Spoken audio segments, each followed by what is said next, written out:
We had the WYLD, which was 98.5, and we had WRNO at 99.5 on the same tower on the West Bank in New Orleans at one point, and boy, was that a nightmare when we wanted to do maintenance. In fact, I got zapped a time or two. Oh. Welcome once again to the Talking Archive. I'm Josh Jacobs, and our conversation continues now with JD the DJ. Now you're currently with TIX 94.3, where you host the Rock and Roll Flight to Midnight. Well, tell us about TIX's music format, as well as the special features on your show that set it apart from the other day parts. Well, basically the TIX music format is anywhere from the 50s through the early 80s. We have a sister station in KWMZ, which does 80s and maybe a little later than that. But our format, we emphasize New Orleans music. I mean, we play Fats Domino and, Lee Dorsey and Irma Thomas. Mm-hmm. And folks that you would typically have heard at Jazz Fest here. And Louis Armstrong? Louis Armstrong. We play Hello, Dolly. And I just realized, now I can't remember what the name of the song is. Louis Armstrong did a version of a song that I never knew he did. And it was something, maybe I can find it real quick while I'm stretching here. I just saw this the other day. Mac the Knife. I mean, wow. Everybody immediately says Bobby Darin, but Louis Armstrong did it in 1956, took it to number 20, which is not number one, but, I never even realized he did that song. Wow. So, in fact, I made a kind of a mental note, obviously not a good one, to tell Michael, hey, we ought to, that's a Louis Armstrong song we ought to play every now and then. Anyway, A Forgotten 45. Yeah. So TIX is probably best known for its adherence to New Orleans music, along with, if you're a fan of the HBO show Treme, you know about WWOZ, which is the New Orleans music station. It's an educational down on the low end of the FM dial, but between us two is where you're most likely to hear New Orleans music. I don't do anything essentially different on my day part that the station doesn't do any other time. I'll probably get into a little bit more of the album rockers from the harder stuff from the 70s, but it's not noticeably different if you ask me. Mm-hmm. Yeah, you also have Breakfast with the Beatles. Now, is that a national show, or is it a local version that TIX does themselves? Because it seems like a lot of stations around the country have their own version of Breakfast with the Beatles. Some markets it's called Brunch with the Beatles.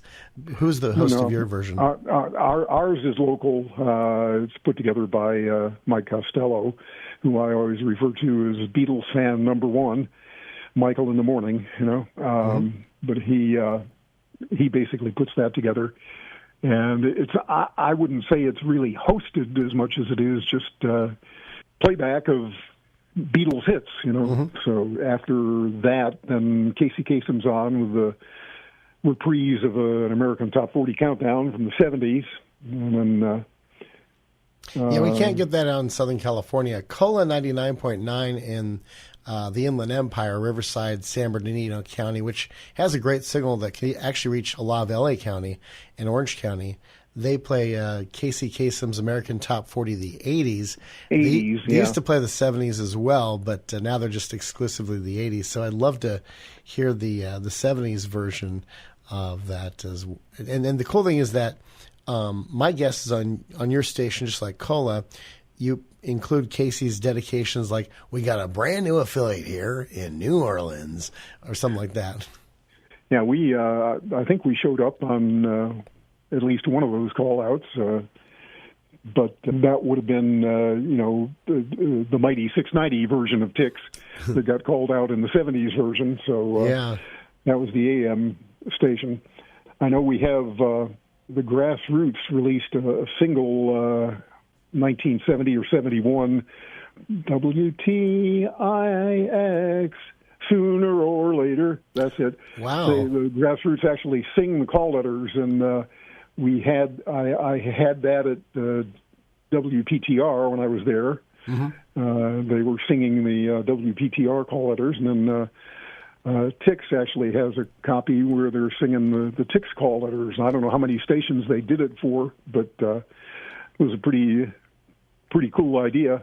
Yeah, I remember years ago, Pink, her song "Let's Get This Party Started," she did a kind of a dub over on saying on K Big 104.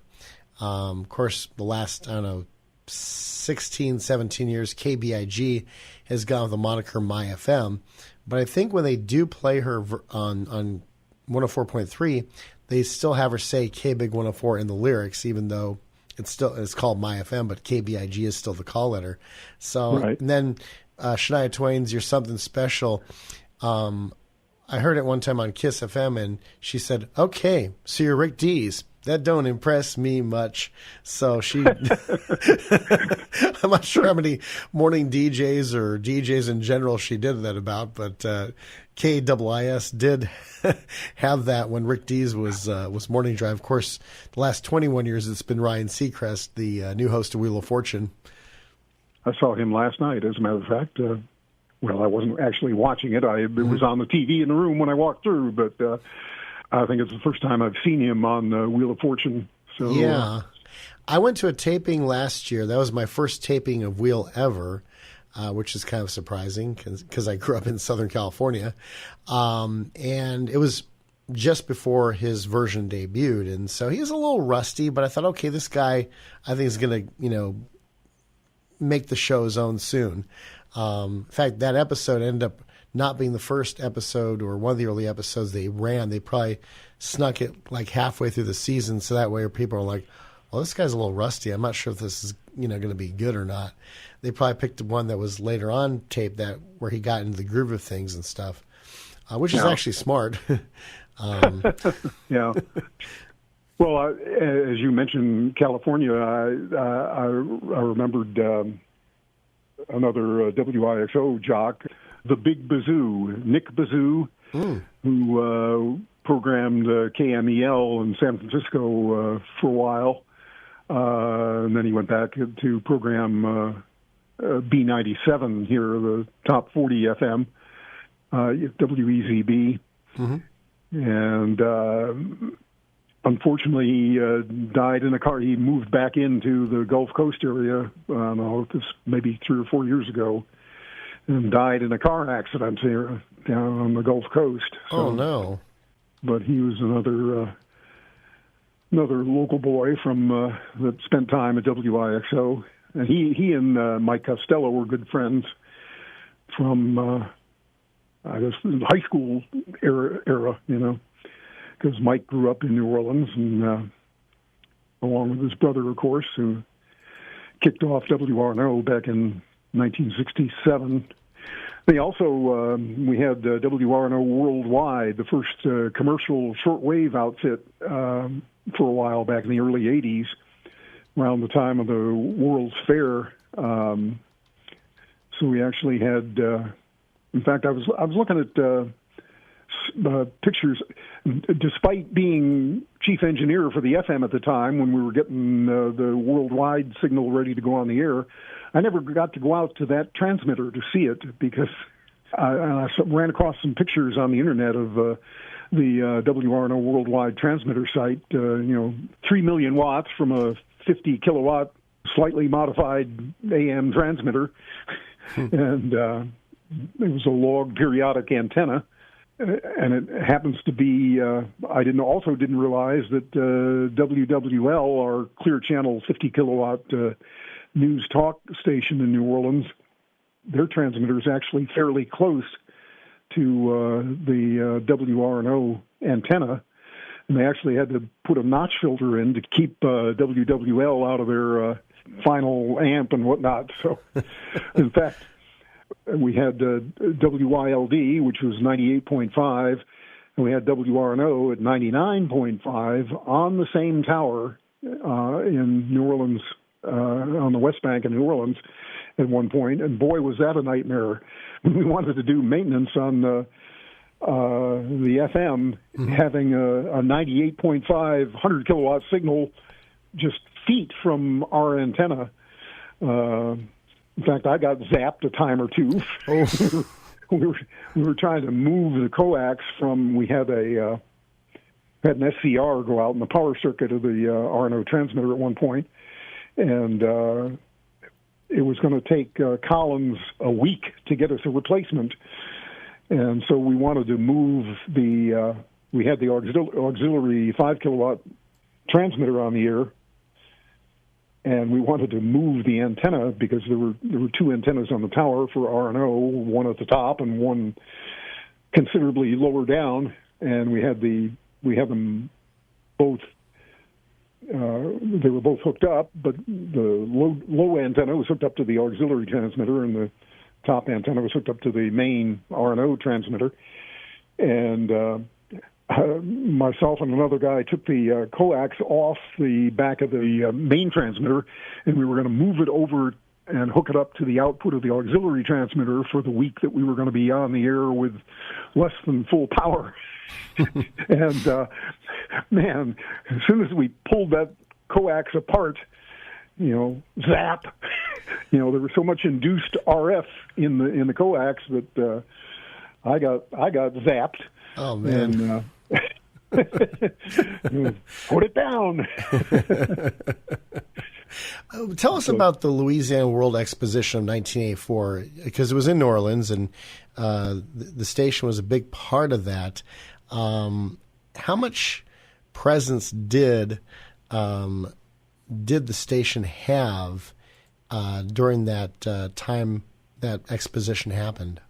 Well, we actually built the studios for WRNO Worldwide into the Wonderwall at the World's Fair, and so it was on the air full time, coming from the Wonderwall at the World's Fair, and we also did simulcast with the FM on weekends. So I spent a few nights doing weekends from inside the Wonderwall during the fair, and that was a lot of fun. I mean, I don't think I would have seen as much of the fair as I did if I hadn't, been having to drive out there every weekend and do radio from there.